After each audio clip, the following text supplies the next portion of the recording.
बहुत समय पहले की बात है। एक राजू नाम का आदमी शोलापुर गांव में रहता था। वो बड़ा ही मेहनती आदमी था।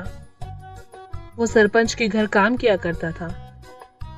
एक वक्त वो बाजार जाता है मिट्टी के मटके लेने। उसने देखा कि बाजार में बहुत ही सुंदर मटके हैं, लेकिन उसे मटका सजावट के लिए नहीं चाहिए था, बल्कि पानी भरने के लिए चाहिए था। उसने सारा बाजार देखा और उसे 2 सुंदर मटके मिल गए जिसमें अच्छा खासा पानी भरा जा सकता था। अरे भाया, ये मटका कितने में दोगे? हाँ जी साहब जी, ये 2 मटके के दाम है 100 रुपए। 100 रुपए? जी हाँ, 100 रुपए। बाप रे बाप, मटका बहुत ही महंगा बेच रहे हो। भाई साहब, आपको लेने हैं तो ले, वरना आपकी मर्जी। कुछ कम नहीं हो सकता है क्या? ठीक है, आपके लिए 10 रुपए कम कर देता हूँ, 90 रुपए दे दो। ठीक है भाया, तुम्हारा धन्यवाद। मटके लेकर राजू अपने घर वापस चला जाता है। घर आने के बाद उसकी पत्नी उससे पूछती है, आप आज सारा दिन कहाँ थे? रोज तो आप 5 बजे घर आ जाती थी, आज इतनी देर क्यों हुई? आज मैं 2 मटके लेने बाजार चला गया था, वही मुझे थोड़ी देर हो गई। क्या? मटके किसके लिए? हमें तो कोई मटकों की जरूरत नहीं है। फिर आप मटके लेने क्यों गए थे? अरे इतने सवाल एक साथ करोगी? खाना दोगी या मैं तुम्हारे सवाल खाकर सो जाऊं? मुझे माफ करना, आप हाथ मुंह धो ले, मैं अभी खाना लगाती हूँ। ये कहकर राजू की पत्नी उसके लिए खाना लगाती है और खाना खाते हुए राजू से बताता है कि सरपंच जी ने मुझे 2 मटके लाने को कहा था, इसीलिए मुझे घर आने में देर हो गई। अच्छा, आप सरपंच जी के घर इसी मटकों में पानी भरेंगे? हाँ। अगले दिन राजू सरपंच जी के घर जाता है और वो मटके दिखाता है। वाह वाह, बड़े ही सुंदर मटके हैं। तुम रोज पानी इसी से ले आना। जी सरपंच जी। सुबह सुबह उठकर राजू पानी लाने के लिए निकल जाता है। वो नदी से रोज उन मटकों में पानी लाता है और सरपंच जी के घर के पौधों में डालता है। इसी तरह वो रोज अपना काम करता। एक दिन बच्चे खेलते खेलते बॉल जोर से एक मटके पर मारते हैं।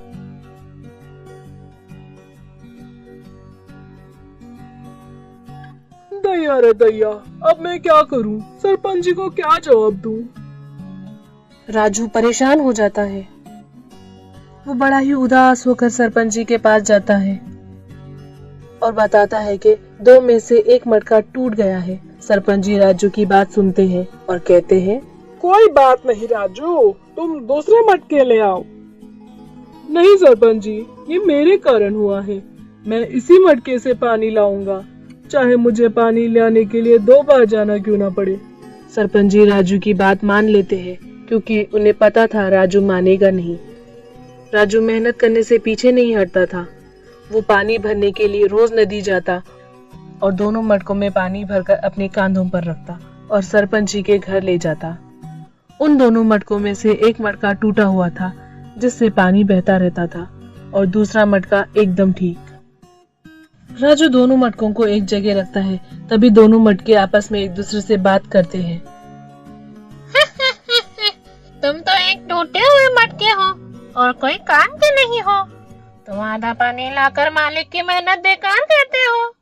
तुम्हारे मटके से आधे से ज्यादा पानी बह जाता है। मैं तो तुमसे 2 गुना फायदेमंद हूँ। मैं तुमसे ज्यादा पानी लाता हूँ, इसीलिए मालिक मुझे पसंद करते हैं। मुझ में दरार पड़ गई तो तुम उसे देखकर हंस रहे हो। दूसरों को दुख में देखकर हंसना बहुत बुरी बात है। तुमसे पानी ऐसा बहता देखकर हंसी नहीं आएगी क्या? अब सब तुमको टूटा घड़ा कहेंगे। ये सुनकर टूटा हुआ मटका उदास हो जाता है। हर वक्त अच्छा मटका उसे बेकार महसूस कराता है और नीचा दिखाता है। ये बात टूटे हुए मटके के दिल को लगती थी। उसे लगता था वो कोई काम का नहीं रहा। उसे शर्मिंदगी महसूस होती थी कि वो अपने मालिक के काम का नहीं रहा। हमेशा की तरह राजू पानी मटके में भरकर सरपंच जी के घर की ओर जा रहा था। तभी टूटे हुए मटके ने कहा, सुनिए मालिक, मुझे हटाकर कोई और अच्छा मटका ले ले। मैं आपके किसी काम का नहीं हूँ। लेकिन क्यों? मैं सारा पानी नहीं ले जा सकता।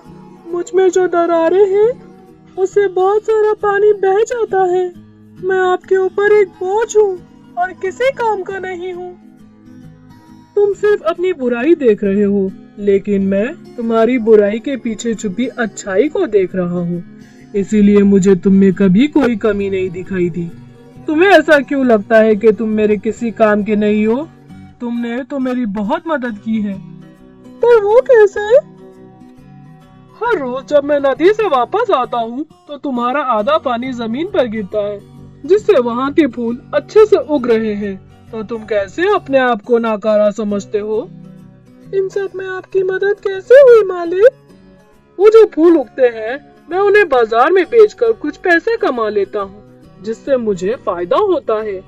ये सब तुम्हारे कारण हो पाया है, इसीलिए तुम कभी अपने आप को किसी से कम मत समझो। ओह, मुझे पता नहीं था मैं ऐसे भी काम आ सकता हूँ। अच्छे मटके को अपनी गलती का एहसास होता है और वो टूटे हुए मटके से माफी मांगता है। मुझे माफ कर दो मेरे दोस्त, मैंने तुम्हारा दिल दुखाया। मुझे तुम्हारी कमजोरी का मजाक नहीं उड़ाना चाहिए था। मैं अपनी गलती पर शर्मिंदा हूँ, मुझे माफ कर दो। चलो ठीक है, तुमने अपनी गलती मान ली। हर व्यक्ति में अच्छाई या बुराई होती है। हमें दूसरों में सिर्फ अच्छाई देखनी चाहिए और बुराई को छोड़ देना चाहिए।